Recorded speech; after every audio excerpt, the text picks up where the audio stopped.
Hey everyone, welcome to yet another Bible in 1 year. Our passages for today are going to be Joshua 15 through 18. And if I had to be honest, I was basically like, these chapters are really hard to read.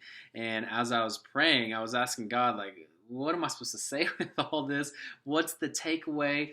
And basically, what we're reading here in these chapters is they're dividing up all of the land and they're listing all of the boundary lines. And it's so easy for us to skim through this and just be like, big deal. But in reality, this actually was a huge deal to them and was super important because this was the fulfillment of God's ancient promise to Abraham that his descendants would actually inherit the promised land. And so it's all happening right here. So to us, I know it's probably hard for us to understand, but to them in that time, this was everything that they've been hoping for, everything that they've been dreaming and pursuing in faith for multiple generations, that they've sacrificed so much for.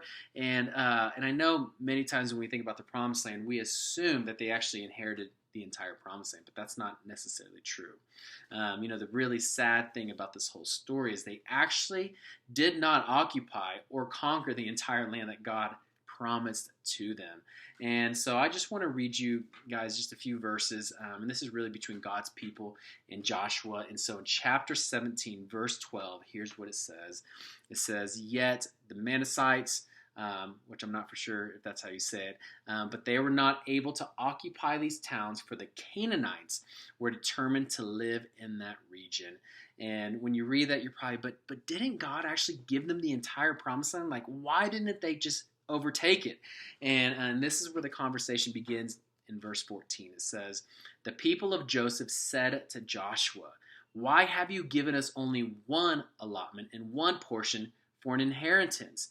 And, so not only did the people of God not occupy the land that God promised, but now they're actually blaming Joshua for it.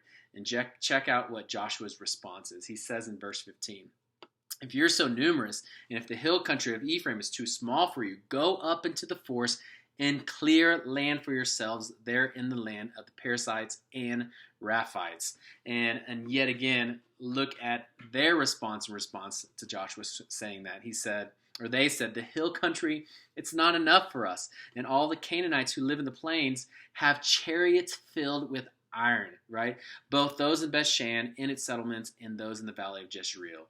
And you see, they're not only just complaining about the size of the land that they have, and I believe it's because they're comparing their lot with the other tribes' lots and all those things, but they're not only complaining, but they're also now saying that the enemy, they're too strong.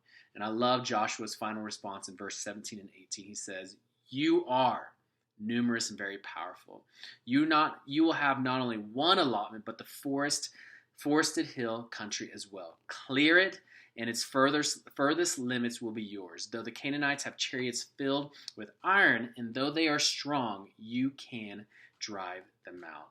And so basically, here's the application is, you see, God promised the entirety of the promised land, but they only obtained a portion of it. And just because God promises something, it doesn't mean it's guaranteed. Even for most of the promises in the Bible, it's usually said in a if-then type format, right? The then is usually preceded by an if. So for example, God doesn't just say, "I'm going to forgive your sins and heal your land" in 2 Chronicles 7:14. Instead, what does he say? Many of you guys know this verse, but he says, "If my people who are called by my name will humble themselves and pray and seek my face and turn from their wicked ways, then I will hear from heaven, I will forgive their sin, and I will heal their land." Is there a promise in this whole thing? Yes. But is there also a path to obtain the promise? Absolutely.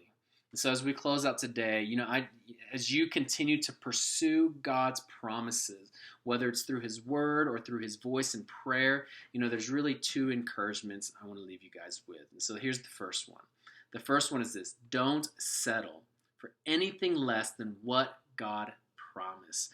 So many of us, we do this, whether it's through neglect or contentment or entitlement or, laziness or lack of perseverance, whatever it is. We tend to settle for so much less than the fullness of what he promised. And so that's the first thing. Don't settle. And here's the second thing. Don't expect it to come easy, but instead pursue the path that comes with the promise. And I believe if you pursue this path, in the process, you're going to encounter and experience more of Him. And at the same time, He's going to probably sanctify you to be more like Him in the process. And so hopefully this is an encouragement to you guys. So as you seek His promises and you pursue the path to His promises, don't forget to pursue the path. And so hope you guys have a good rest of the day. Bye-bye.